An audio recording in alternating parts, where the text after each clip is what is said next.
Om Swastiastu, Assalamualaikum warahmatullahi wabarakatuh. Shalom, namo buddhaya, salam kebajikan, salam sejahtera bagi kita semua, dan salam harmoni. Pada kesempatan kali ini, saya akan mempresentasikan hasil praktikum dari mata kuliah jaringan komputer mengenai routing statis. Namun sebelum itu, izinkan saya untuk memperkenalkan diri terlebih dahulu. Perkenalkan, nama saya Nika Denholm Pertiwi dengan NIM 24151011026 dari kelas A Ilmu Komputer. Nah, sebelum kita masuk ke materinya, kita perlu tahu nih tujuan dari praktikum ini. Tujuan dari praktikum ini adalah untuk mempelajari cara kerja routing statis, yaitu bagaimana router menentukan jalur untuk mencapai jaringan lain secara manual, lalu mengonfigurasi alamat IP pada setiap PC, switch, dan router sesuai tabel konfigurasinya. Lalu mengamati perilaku jaringan saat terjadi keputusnya link dan bagaimana router memilih jalur cadangan. Dengan router statis, semua rute ditentukan oleh administrator, sehingga router tidak dapat menyesuaikan secara otomatis jika terjadi perubahan topologi. Nah, topologi jaringan ini terdapat 3 jaringan yang terdiri dari net 1 yang terhubung ke router 1, net 2 yang terhubung ke router 2, dan net 3 yang terhubung ke router 3. Masing-masing dari jaringan ini memiliki alamat jaringan yang berbeda dan konektivitas antar router yang berbeda. Nah, setiap jaringan ini terdapat satu buah PC, satu buah switch, dan satu buah router. Nah, seluruh jaringan ini merupakan jaringan dengan subnet MAC yaitu 255.255.255.0. Setiap router memiliki antarmuka gigabit Ethernet menuju LAN serta serial menuju router lain.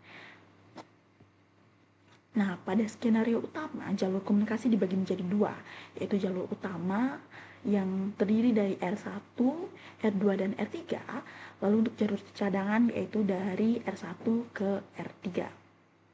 Router R1 dan R3 memiliki 2 kemungkinan rute menuju jaringan lain, sehingga dapat digunakan untuk membandingkan perilaku utama dan juga cadangan. Selanjutnya kita masuk ke konfigurasi routing statis. Nah, konfigurasi routing statis. Pada tabel konfigurasi terlihat bahwa router R1 diberikan rute untuk menuju jaringan net 2 dan net 3 melalui R2 sebagai next hop.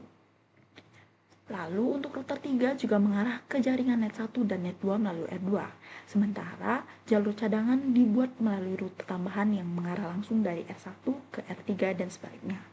Tujuannya agar ketika jalur R1 R2 terputus, router masih dapat mencapai jaringan lain melalui jalur alternatif. Nah, berikut merupakan tabel routing utama dan juga tabel routing cadangannya. Di sini terdapat router, jaringan tujuan, next hop, dan juga keterangan yang telah saya isi. Terdapat dari router R1 hingga ke router R3.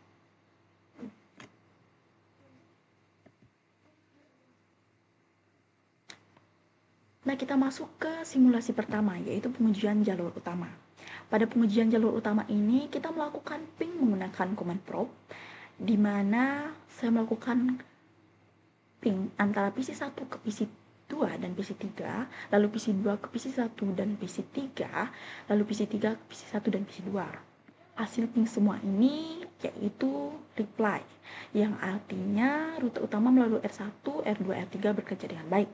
Nah, pada mode simulasi juga terlihat bahwa paket ECMP bergerak dari PC1 menuju SW, R1, R2, R3, PC3 tanpa adanya paket yang drop.